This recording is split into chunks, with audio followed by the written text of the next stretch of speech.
grand-père, il est originaire de cette commune. Voilà. C'est un petit havre de paix.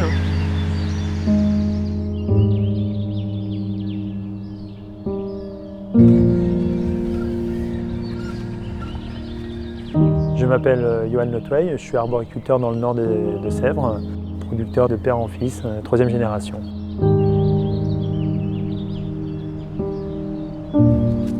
Ma passion pour l'agriculture, d'une manière générale, est venue de mon grand-père.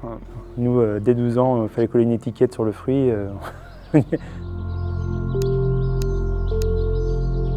Ce que j'aime bien dans ce métier, c'est la saisonnalité, de vivre avec la nature, au rythme de la nature.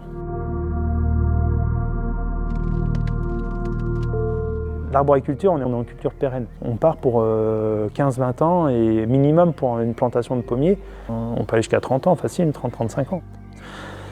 C'est presque une vie, donc c'est toute la préoccupation de faire des bons choix techniques et puis d'évoluer dans le bon sens, quoi. On replante des haies, on installe des zones refuge, on favorise l'enherbement, on fauche moins, on fait des couverts végétaux. On reste très sensible à ce sujet-là, quoi.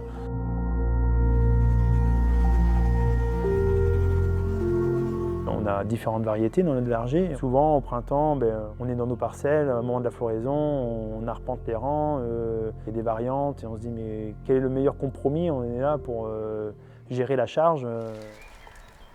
Ah vache. Et là, qu'est-ce qu'on fait? On s'occupe des arbres qui sont plein pot et on oublie ceux qui sont moyens. Cette parcelle, des fois, elle nous file entre les pattes et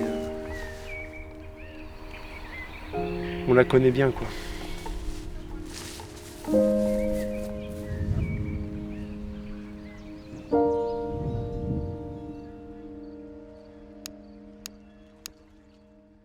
On est en culture pérenne et l'enjeu c'est la maîtrise de la charge et c'est le nerf de la guerre. On le faisait avec nos opérateurs qu'au moment de la fleur.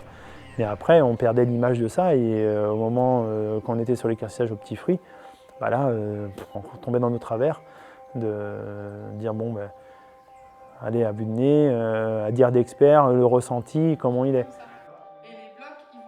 Et quand l'idée de faire une cartographie au moment de la fleur et de garder la mémoire de cette notion d'intensité de floraison, je dis c'est la solution qu'il nous faut parce que c'est ce qu'on cherchait déjà à faire mais qu'on n'arrivait pas à faire puisque humainement et techniquement c'était trop compliqué, quoi.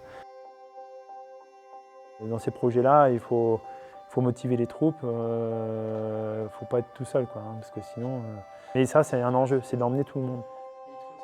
Il y a le côté innovation qui me plaisait et puis on fait avancer le métier, ça apporte des réponses, puis j'y crois surtout. La mécanisation avance, on a des outils, on vient de parler des technologies, tout ça, mais derrière ça reste une histoire d'homme. Il ne faut pas l'oublier, il faut du savoir-faire, il faut des compétences, ce côté humain.